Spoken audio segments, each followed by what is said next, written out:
കളാൻ്റെ നിന്നിട്ട് പോകുന്നതിന് ഒരു 5 മിനിറ്റ് കൊണ്ട് 5 മിനിറ്റ് വേണ്ട ഇവിടെ എത്തിയതിന്. എല്ലാവരും ഇവിടെ ലോക്സഭാ ഇലക്ഷനെ കുറിച്ച് സംസാരിച്ച് ഈ 26-ാം തീയതി നടക്കുന്ന ഇലക്ഷൻ നമ്മുടെ സാധാ ഇലക്ഷനല്ല. ഒരു പക്ഷേ ഇതേപോലത്തെ കുടുംബസംഗമോ ലോകസഭാ ഇലക്ഷനോടനുബന്ധിച്ച് ഇനി ഉണ്ടാവില്ല. RSSും BJP ആണ് ഇന്ത്യ രാജ്യം ഭരിക്കുന്നതെങ്കിൽ ഇനി ഇതേപോലത്തെ ഒരു കുടുംബസംഗമം നമ്മൾ പ്രതീക്ഷിക്കേണ്ട. ചിലപ്പോൾ അത് അവസാനത്തെ കുടുംബസംഗമാവും. ഇനിയൊരു BJPയും RSSും അധികാരത്തിൽ വരികയാണെങ്കിൽ. കാരണം ജനാധിപത്യം ഈ തെരഞ്ഞെടുപ്പ് എല്ലാത്തൊക്കെ നടത്തി കഴിഞ്ഞു. ബില്ലുകൾ വന്ന്, മുത്തലാഖ് വന്ന്, സിവിൽ കോഡ് വന്ന്, കൂടുതലായിട്ട് ഒന്നിനും കുറിച്ച് ഞാൻ സംസാരിക്കാൻ കുറേ പ്രശ്നം കേട്ടോണ്ട്. ഇപ്പോൾ സിവിൽ കോഡിലൊക്കെ പറയുമ്പോൾ ഏക സിവിൽ കോഡ് ഇവിടെ നടപ്പിലാക്കണമെന്ന് ആദ്യം പറഞ്ഞ പാർട്ടി ഏത് വെച്ചാൽ EMS നമ്പൂതിരിപ്പാട് CPM ആണ്. കാരണം എല്ലാവരും തുല്യരാണ് സിവിൽ നിയമത്തിൽ. മുസ്ലിം പെണ്ണുങ്ങൾക്കൊക്കെ ഒരു പ്രത്യേക എല്ലാവർക്കും ഒരേപോലെ നിയമം വേണമെന്ന് വാദിച്ച ആളാണ്. പക്ഷെ ആ സിവിൽ കോഡ് വരുമ്പോൾ എൻ്റെ സഹോദരന്മാരൊക്കെ മനസ്സിലായിക്കോളി, ഒരു പക്ഷേ ആ ബില്ല് വരുമ്പോൾ ഈ പള്ളിയിലുള്ള ഖബർ അടക്കൽ വരെ ഇല്ലാതാവും. അതാണ് നമ്മളൊക്കെ ഭയപ്പെടുന്നത്. ഏതെങ്കിലും വലിയ ശ്മശാനത്തിൽ കൊണ്ടുപോയി എല്ലാവരും എല്ലാ മതസ്ഥരും വൈദ്യുതി ശ്മശാനത്തിൽ കൊണ്ടുപോയി കത്തിക്കണം എന്ന് പറഞ്ഞ് തീരുമാനമാണെങ്കിൽ അത് നടപ്പിലാക്കേണ്ടി വരും. അതാണ് ഇന്ത്യ രാജ്യത്തിൻ്റെ സ്ഥിതി. അപ്പോൾ അതൊക്കെ ഭയപ്പെട്ടിരിക്കൊണ്ടാണ് നമ്മൾ ഇത്ര മാത്രം ഈ ഇലക്ഷനെ, പ്രത്യേകിച്ച് ന്യൂനപക്ഷങ്ങൾ, ദളിതർ ഒക്കെ കണ്ടുകൊണ്ടിരിക്കുന്നത്. ഇന്ത്യയിൽ ക്രിസ്ത്യാനികൾക്ക് ജീവിക്കാൻ കഴിയുന്നില്ല, ദളിതരെ കൂട്ടക്കൊല ചെയ്യുക. അവിടെയൊക്കെ പോയി ഇന്ത്യ രാജ്യത്ത് ഉത്തർപ്രദേശിലൊക്കെ പോയി സന്ദർശിക്കുന്ന ഏക മനുഷ്യനുണ്ടെങ്കിൽ അത് ET മുഹമ്മദ് ബഷീർ സാഹിബ. അവിടെ നിങ്ങൾ മനസ്സിലാക്കേണ്ടി.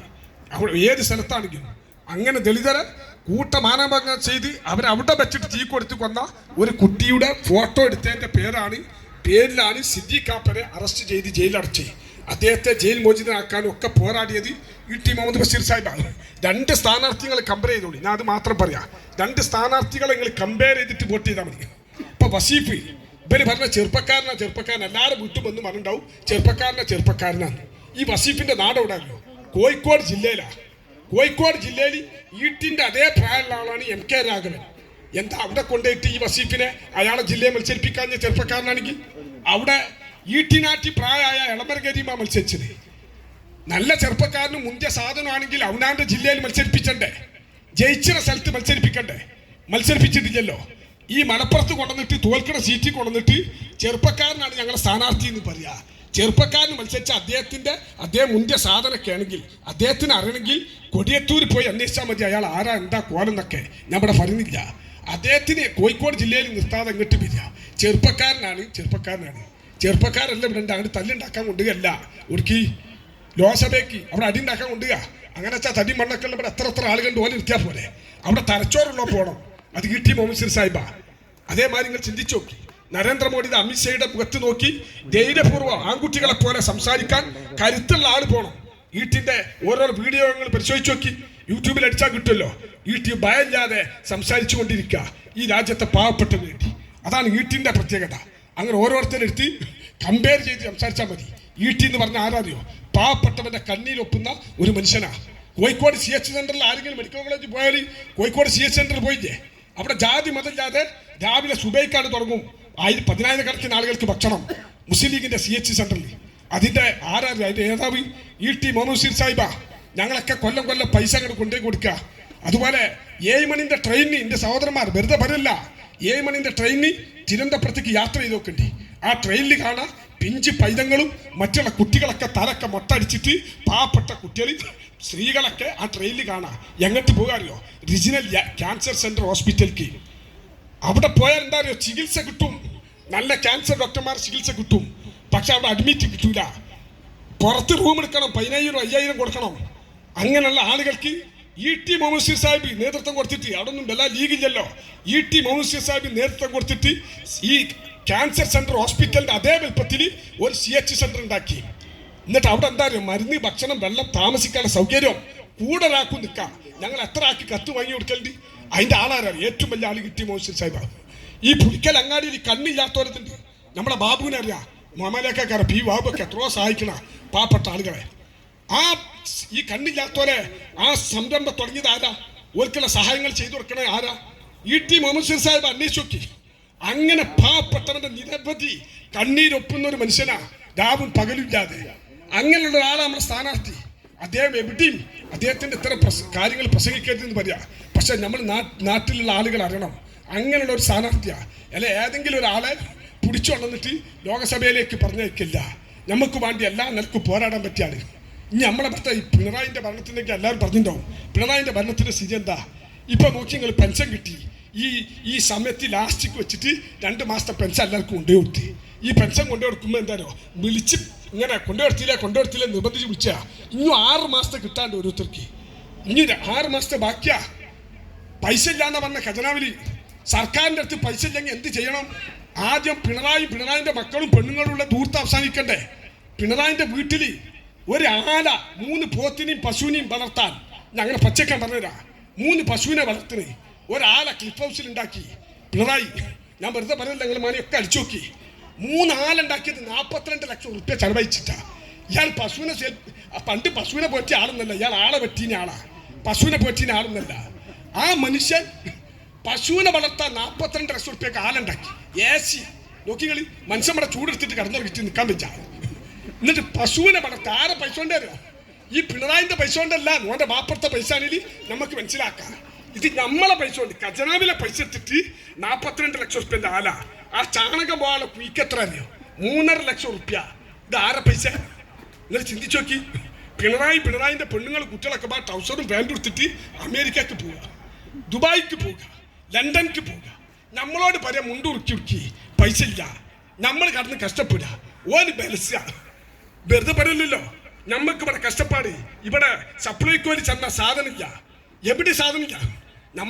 ഇവിടെ നവകേരള സദസ്സ് വിളിച്ചല്ലോ. ഈ നവകേരള സദസ്സിൽ വ്യക്തികൾ 1,05 ലക്ഷം റുപ്യൻ്റെ ബസ് എടുത്തിട്ട് 21 മന്ദബുദ്ധികളായിട്ടുള്ള മന്ത്രിമാർ അതിലിങ്ങനെ കുത്തന്ന് യാത്ര ചെയ്യാം. പിണറായിക്ക് ഒരു അടി വരെ വെക്കാൻ പറ്റൂല. നമ്മൾ 50 വയസ്സായാലും ബസ് കയറി വെച്ചാൽ സ്റ്റെപ്പ് ചവിട്ടിയില്ല പോവുക. ഇയാൾ നിന്ന് കൊടുത്ത സ്റ്റെപ്പ് എടുത്താവും അങ്ങനത്തെ ബസ്.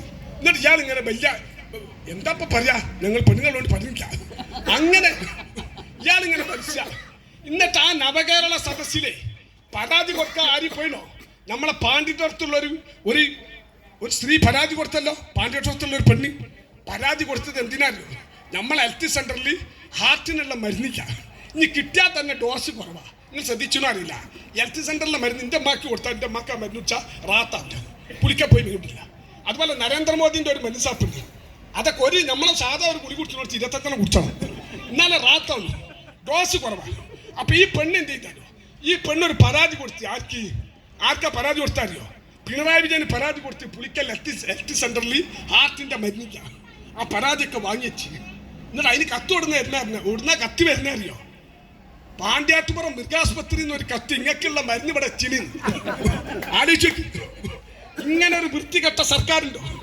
ഇങ്ങനെ നമ്മൾ കൊടുക്കുന്നില്ല. ഇവരെ സ്ഥിതിഗതികളാ പറഞ്ഞു. ഇത്രയും മോശപ്പെട്ട ഒരു സർക്കാർ ഈ രാജ്യം ഭരിക്കുന്നുണ്ട്. അതുകൊണ്ടാ പറഞ്ഞു ഇവിടെ ഒരു സീറ്റ് ഓൾക്ക് കിട്ടരുത്. ഓൾക്ക് സീറ്റ് ഇട്ടിട്ട് കാര്യമില്ല. നരേന്ദ്രമോദിനെ ഇല്ലാതാക്കണിൽ രാഹുൽ ഗാന്ധി വളർന്നു വന്നേ പറ്റൂ. രാഹുൽ ഗാന്ധി 52,000 കിലോമീറ്റർ നടന്ന ആർക്കും മതിയായിരുന്നു, ഞമ്മക്കും മതിയാണ്. നിങ്ങൾ മനസ്സിലാക്കേണ്ടത് അയാൾ ആരാറിയോ? കോടീശ്വര പുത്രനാ. ഇന്ത്യ രാജ്യം ബ്രിട്ടീഷുകാരോട് കോടിക്കണക്കിന് ഉറുപ്പ്യ തന്നാൽ സ്വാതന്ത്ര്യം തരുമെങ്കിൽ ഞാൻ ഇന്ത്യക്ക് വാങ്ങിക്കൊടുക്കാന്ന് പറഞ്ഞ ജവഹർലാൽ നെഹ്റുവിന്റെ മോള് ഇന്ദിരാഗാന്ധിന്റെ മോന്റെ കുട്ടി ആര്? രാഹുൽ ഗാന്ധി. ഇപ്പോഴും കോടിക്കണക്കിന് ഉറുപ്പ്യുണ്ട്. അല്ല പിണറായി വിജയന്റെ മാതിരി ഒരു ചെത്തുതൊലാന്റെ മോനല്ല. കോടിക്കണക്കിന് ഉറുപ്പ്യ ആസ്തിയുള്ള ബാപ്പാന്റെ കുട്ടി ആര്? രാഹുൽ ഗാന്ധി. ഇപ്പോഴും അയാൾക്ക് എങ്ങനെയാണ് ബലസ? രാഹുൽ ഗാന്ധിക്കെതിരെ ഒന്നും മിണ്ടാതെന്നാ മതി, എന്ത് മണി കൊടുക്കും. DK ശിവകുമാറിനോട് എന്താ പറഞ്ഞറിയോ? BJPക്ക് വരികയാണ് 3000 കോടിയാ BJP പറഞ്ഞു. ഇവരൊന്നും എന്താ പോകാത്ത? നമ്മക്കും വേണ്ടി 12,000 കിലോമീറ്റർ ഒരു ചെറുപ്പക്കാരൻ രാജ്യത്തുടനീളം നടക്കുക. അയാൾക്ക് അഴിമതി നടത്താനല്ല, ഈ രാജ്യത്തെ രക്ഷിക്കാൻ. അവിടെ നിങ്ങൾ മനസ്സിലാക്കണ്ടേ, ഈ രാജ്യത്തെ രക്ഷിക്കാൻ വേണ്ടി രാഹുൽ ഗാന്ധി നടക്കുക. ഇന്ത്യന്റെ ജനാധിപത്യം തകരാൻ പോവുക. എന്നിട്ട് മുസ്ലിം ലീഗിന്റെ കൊടി ഓടി കെട്ടിനോ? മുസ്ലിം ലീഗിന്റെ കൊടി എന്താ എടുക്കാത്തത്? മുസ്ലിം ലീഗിന്റെ കൊടി മലപ്പുറത്ത് വരെ കഴിച്ചേക്കാൻ ഞങ്ങൾ ലീഗുകാർ തയ്യാറാ. എന്തിനറിയോ? ഇന്ത്യന്റെ ദേശീയ പതാക കെട്ടണോ കെട്ടണ്ടേ എന്നുള്ള ചോദ്യ.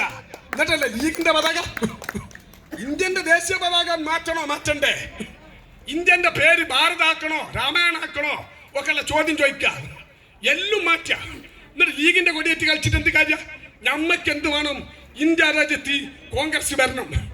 ആകെ നമുക്കുള്ള മാർഗം അതുള്ളൂ. എല്ലാം എടുത്ത് കളിയാ. CAA നമ്മളെ പൗരത്വം. ഈ പൗരത്വം എടുത്ത് എന്താ വിചാരിച്ച? പൗരത്വക്കെ പൗരത്വം ഇവിടെ നടപ്പിലായ പൗരത്വം ചോദിച്ചു, പാസ്പോർട്ട് എടുക്കാൻ പൗരത്വം ഹാജരാക്കാൻ പറഞ്ഞ ഞങ്ങൾക്ക് എന്ത് ചെയ്യും? പാസ്പോർട്ട് എടുക്കാൻ പൗരത്വം ഹാജരാക്കാൻ പറഞ്ഞ പിണറായിൻ്റെ അടുത്ത് പോയാൽ നടക്കുമോ? കേന്ദ്രമാണ് പാസ്പോർട്ട് കൊടുക്കുന്നത്. ആ പാസ്പോർട്ടിലോ ലിങ്കിൽ പൗരത്വം കൂട്ടിച്ചേർക്കണം എന്ന് പറഞ്ഞാൽ നമ്മൾ ഇവിടുത്തെ CPM ഓഫീസ് പോയാൽ നടക്കുമോ? അതാണ് നമ്മളെന്ത് പറഞ്ഞത്. കോൺഗ്രസിന്റെയും ജസ്റ്റിസ് കമാൽ പാഷൊക്കെ പറഞ്ഞെന്താ, പൗരത്വം ഇവിടെ പിണറായി വിജയൻ വിചാരിച്ചിട്ടും കാര്യം നടപ്പിലാവും. അപ്പൊ അതില്ലാതാണ്. ആ പൗരത്വം ഇവിടെ നടപ്പിലായാൽ നമ്മൾ പൗരത്വത്തിൽ ഇല്ലാത്തവരാണ് നമ്മൾ ഫോറിൻ ആവുമ്പോൾ എന്താ നമ്മളെ ഒരു പ്രത്യേക ജയിലിൽ കൊണ്ടുപോയിടുന്ന പറഞ്ഞത്. അത് ഒരു ജയിൽ ഇവിടെ കൊല്ലത്തുണ്ടാക്കി പിണറായി വിജയൻ, ഒരു ജയിലിൽ. ഇനി മട്ടന്നൂർ തുടങ്ങുന്നുണ്ടോ? ആണുങ്ങളൊക്കെ ഒരു ജയിലിലും പെണ്ണുങ്ങളൊക്കെ ഒരു ജയിലിലും കാലാകാലം അങ്ങനെ ഇട്ടിട്ട് ആ തലമുറ അങ്ങനെ നശിപ്പിച്ചു, തമ്മിൽ കാണാൻ പറ്റാത്ത കോലത്തിൽ. അപ്പൊ അതൊക്കെ ചെയ്തോളി, വിചാരിച്ചോളി, മനസ്സിലാക്കിക്കോളി. കാരണം നമ്മളെ രാജ്യം അപകടത്തിലാണ്. കൂടുതലായിട്ട് സംസാരിച്ചല്ല, അവിടെ കുറെ ആളുകൾ സംസാരിച്ചുകൊണ്ട്. അപ്പൊ ഈ രൂപത്തിലുള്ള ഒരു തെരഞ്ഞെടുപ്പാണ്. അപ്പൊ അതുകൊണ്ട് തന്നെ വെള്ളിയാഴ്ച തന്നെ വെച്ചെന്താ അറിയോ, വോട്ട് മാക്സിമം കുറക്കാൻ. അത് നമ്മളെ മലപ്പുറം ജില്ലയിൽ കുറയുന്നെല്ലാം ഉദ്ദേശിക്കണേ. അതുകൊണ്ടല്ല, മലപ്പുറം ജില്ലയിൽ നമ്മളൊക്കെ ചെയ്യും, അതിന് വാശി പിടിച്ച് നിൽക്കുക. മറ്റു സ്റ്റേറ്റ് ഉണ്ട്, തമിഴ്നാട്ടിൽ വെള്ളിയാഴ്ച, ഈ തിരുവനന്തപുരം ഭാഗത്ത് വെള്ളിയാഴ്ച. അപ്പൊ ഇങ്ങനെയുള്ള സ്ഥലത്തൊക്കെ ഈ വോട്ടുകൾ കുറക്കാൻ മറ്റുള്ള ഏതൊക്കെ രൂപത്തിൽ വോട്ട് കുറക്കാൻ പറ്റുമോ, മിസൈലിൽ കൃത്രിമം കാണിക്കാൻ പറ്റുമോ, അതൊക്കെ ചെയ്തുകൊണ്ടിരിക്കുക. പിന്നെ ഇവിടെ RSSനെ BJP ഇല്ലാതാക്കുന്നത് CPM എന്നുള്ള ധാരണ നിങ്ങൾക്ക് ആർക്കും വേണ്ട. അങ്ങനെ ഒരു ധാരണ ഇല്ല. CPM എല്ലാം ഇല്ലാതാക്കണേ, CPM എല്ലാം ഇല്ലാതാക്കണേ, ഓലില്ലാതാക്കണേ. ഇവിടെ കോൺഗ്രസും ലീഗൊക്കെ, കോൺഗ്രസ് ആണല്ലോ CPM-ന്റെ ബദൽ സംവിധാനം. വേറെ ഏത് പാർട്ടിയാ CPM-ന്റെ ബദൽ സംവിധാനങ്ങൾ ചിന്തിച്ചു നോക്കി? കോൺഗ്രസ്സാ. എവിടൊക്കെ ഇന്ത്യയിൽ കോൺഗ്രസ് ഉണ്ട് അവിടൊക്കെ BJP ഉണ്ട്, എല്ലാ ബലന്തല്ല. അപ്പൊ അതുകൊണ്ട് നിന്റെ സഹോദരന്മാർ മനസ്സിലാക്കേണ്ടത് എന്താ വെച്ചാൽ, ഈ രാജ്യം വലിയൊരു അപകടത്തിലാണ്. ആ അപകടത്തിൽ നിന്ന് രക്ഷപ്പെടുത്തണമെങ്കിൽ രാഹുൽ ഗാന്ധി പ്രധാനമന്ത്രി ആകണം. അതിന് ET മുഹമ്മദ് സാഹിബ് ജയിക്കണം. ET മുഹമ്മദ് സാഹിബിന്റെ കുറേ പ്രത്യേകത ഉണ്ട്. ഞാൻ ഒറ്റ കാര്യം പറഞ്ഞത്, ഞാൻ ലീഗലി വന്ന ആളെ നിങ്ങൾക്കൊക്കെ അറിയാം. ഞാൻ CPM-ന്റെ എല്ലാം നിൽക്കും. എൻ്റെ പ്രദേശത്തും കോഴിക്കോട് മാർക്കറ്റ് വളർന്നാണ്. 12 കൊല്ലമായ ലീഗ് വന്നിട്ട് എല്ലാ നിലക്കും അതിൻ്റെ എല്ലാ ഗുണ്ടാഴ്ചയും ഒക്കെ കളിച്ച് വളർന്ന് മനസ്സിലാക്കുക. ഞാൻ കൊട്ടപ്പുറത്തുള്ള ആളുകൾക്ക് ഞാൻ ശരിക്കേൾക്കണ്ട. എന്നാലും ഞാൻ പറഞ്ഞുതരാം, ഞാൻ ഈ ലീഗിക്ക് വന്നത് ലീഗിനെ പറ്റി പഠിച്ചിട്ടല്ല. ഞാൻ TP ചന്ദ്രശേഖര കൊല്ലപ്പെട്ട TP ചന്ദ്രശേഖരൻ്റെ കൂട്ടത്തിൽ ഞാൻ ഇവിടെ പാർട്ടി മാറി വേറെ പാർട്ടി ഉണ്ടാക്കി പ്രവർത്തിക്കുമ്പോൾ മഞ്ഞളാങ്കുഴി അലിയാക്കേണിനെ ലീഗിക്ക് വിളിച്ച് എനിക്കിവിടെ വെച്ചിട്ട് സ്വീകരണം. ആ ലീഗിക്കാൻ വരുമ്പോൾ ലീഗാരെ സ്വഭാവം മനസ്സിലാക്കിയിട്ടല്ല. എനിക്ക് എൻ്റെ പ്രദേശത്ത് ഹരിജൻ സഹോദരന്മാരെ കൂടുതൽ. അപ്പം ഞങ്ങളൊക്കെ ഈ ലീഗാരെന്താ വെച്ചാൽ എന്തോ ഒരു പ്രത്യേക സ്വഭാവമുള്ളവരെന്ന് വിചാരിച്ചില്ലേ. ഞാൻ ഇവിടെ മുസ്ലിംസ് ആണെങ്കിലും ഒക്കെ ആണെങ്കിലും ലീഗാരായിട്ട് വല്ലാതെ ബന്ധവും കാര്യമില്ലാത്തതുകൊണ്ട് ഞമ്മക്കതറിയില്ല. അങ്ങനെ പ്രവർത്തിക്കുമ്പോൾ ഒറ്റ അനുഭവം പറഞ്ഞതാണ്. എൻ്റെ ഏറ്റവും ചെറുപ്പം മുതലുള്ള സുഹൃത്താണ് നമ്മളെ ബാലൻ മാസ്റ്റർ. ആ ബാലൻ മാസ്റ്ററിൻ്റെ കണ്ടോ ബന്ധം കഴിച്ചിന്.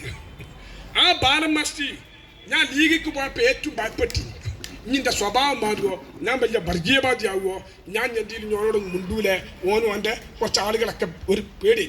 അപ്പം ഞാൻ എന്ത് ചെയ്താലും ഓൻ ലീഗിക്ക് പോകുന്നില്ല. അപ്പം ഞാൻ കാസർഗോഡ് കണ്ണൂരൊക്കെ പൊതുയോഗത്തിന് പോകുമ്പോൾ എൻ്റെ വണ്ടിയിൽ ഓനൊരു സീറ്റ് വെക്കും, ഓനെ കൊണ്ടുപോകും. കാരണം ഞാൻ പോകുന്ന ദിവസം ഓനെ കമ്പനിക്കൊന്നും ആളില്ലാതെ കണ്ടാറ്റി ഞാനും എൻ്റെ അഞ്ചനും ഒക്കെ പോകുമ്പോൾ എല്ലാ സ്ഥലത്തേക്കും ബാലൻ മാസ്റ്റർ ലീഗല്ലാത്ത ബാലൻ മാസ്റ്റർ കൊണ്ടുപോകും. പക്ഷെ ഞാൻ ഓനോടുള്ള കരാറെന്താ, എൻ്റെ ഒപ്പം പോരുമ്പോൾ, കാരണം കാസർഗോഡൊക്കെ ചെല്ലുമ്പോൾ ഈ ജാതി താടിയൊക്കെ വെച്ച മനുഷ്യന്മാരുണ്ടായി. ഓനടുത്ത് നിന്ന് എന്തെങ്കിലും ഒരു വർത്താനം പറഞ്ഞാൽ ഇഞ്ചി പറഞ്ഞ് നമ്മളെ തെറ്റിദ്ധരിച്ചണ്ട. ഞാൻ ഓനൊക്കെ കമ്മ്യൂണിസ്റ്റാനെ ജീവിച്ചല്ലേ. അപ്പം ഞാൻ എന്ത് ചെയ്തു, ഓനോട് പറഞ്ഞ് കരാറെത്താലോ, ആരെങ്കിലും ഓർമ്മയും പറഞ്ഞാൽ നമ്മളതിന് കൂട്ടരുത്. ഇജാതി വെച്ചിട്ട് നമ്മളെ ലീഗാരെ മുസ്ലിങ്ങളെ നടക്കും ചെയ്യും പറഞ്ഞു. അങ്ങനെ ഓനെ കൊണ്ടുപോകും, എല്ലായിടത്തും പോകും. ഓൻ്റെ പേര് ഞാൻ പറയില്ല. കാസർഗോഡ് നിന്ന് ഭക്ഷണം കഴിക്കും, എല്ലായിടത്തു നിന്ന് ഭക്ഷണം കഴിച്ച് താടി വെച്ച ആളെ മൂല്യന്മാരെടുത്തു നിന്നൊക്കെ പോരുമ്പോൾ ഒരു സ്ഥലത്ത് നിന്ന് മന അന്വേഷിച്ചോക്കേണ്ടി, ഒരു സ്ഥലത്ത് നിന്ന് ചെറുതായിട്ട് പോലും ഒരു വർഗീയപരമായിട്ടുള്ള ഒരു സംസാരം പോലും ഒരാളെടുത്ത് നിന്ന് ഞാൻ കാണാൻ കഴിഞ്ഞിട്ടില്ല. അങ്ങനെ ET മുഹമ്മദ് സാഹിബിനൊക്കെ കുറ്റം പറഞ്ഞുകൊണ്ട് മപ്പുറത്ത് ഒരു പരിപാടി വന്നെന്ന് പറഞ്ഞപ്പോൾ ഞാൻ അതിന് മറുപടി പറയാൻ പോയി. മപ്പുറത്ത് ET മുഹമ്മദ് സാഹിബ് ആ തൊടിയിൽ നിന്നിൻ്റെ പ്രസംഗം കേട്ട് എനിക്ക് ഭക്ഷണം അവിടുന്ന്. അങ്ങനെ ഞങ്ങൾ ഭക്ഷണം, ഞാൻ ET മുഹമ്മദ് സാഹിബിനൊക്കെ വലിയൊരു MP, മുൻ വിദ്യാഭ്യാസ മന്ത്രി ഒക്കെ അല്ലേ. ഞങ്ങൾക്ക് മൂപ്പര അവിടുന്ന് വീട്ടിൽ നിന്ന് ഭക്ഷണം തരുമ്പോൾ മൂപ്പരാണ് ഈ കോരിട്ട് തരുന്നത്. അപ്പോൾ കോരിട്ട് ഇങ്ങനെ തരുമ്പോൾ ഞാൻ എൻ്റെ അഞ്ചനും ബാലനൊക്കെ ഇങ്ങനെ കഴിക്കുമ്പോൾ ഞാൻ മോനെ ഭക്ഷണം മൂപ്പർ എല്ലാവരും മോനെ മോനെ എന്ന് വിളിച്ച മോനെ ഭക്ഷണം കഴിച്ചോ പറഞ്ഞപ്പോൾ ഞാൻ പറഞ്ഞ് ഇത് എൻ്റെ ഒപ്പം ലീഗിക്ക് വന്നിട്ടില്ല, എൻ്റെ സുഹൃത്ത് ബാലചന്ദ്രൻ മാസ്റ്ററാണെന്ന് പറഞ്ഞു. അപ്പം യൂണിവേഴ്സിറ്റി സാഹിബ് ഒന്നും കൂടി പ്രശ്നയിച്ച് വെള്ളം മീനും കാര്യമൊക്കെ എടുത്തു ഇപ്പം ആകെ അന്തം പൊട്ടി. ഇപ്പം പിറ്റേന്ന് പോയിട്ട് കാസ്റ്റുവിൻ്റെ മെമ്പർഷിപ്പ് എടുത്ത്. അങ്ങനെയാണ് ഓൻ നമ്മൾ സത്യം മണി ഓൻ ചോദിച്ചുകൊണ്ടല്ലേ ഓൻ്റെ കാര്യം പറഞ്ഞ് ഇങ്ങനെ മനസ്സിലാക്കി പറഞ്ഞിട്ട് അങ്ങനെയാണ് മെമ്പർഷിപ്പ് എടുത്തത്. ഈട്ടിൻ്റെ സ്വഭാവം കിട്ടി മനസ്സിലാക്കി. അതാ ഞാൻ പറഞ്ഞത്, ഈട്ടി ഒരു മനുഷ്യൻ്റെ മോനെ എന്നല്ലാതെ വിൽക്കൂല. അത് പരിചയമുണ്ടോ പരിചയമില്ല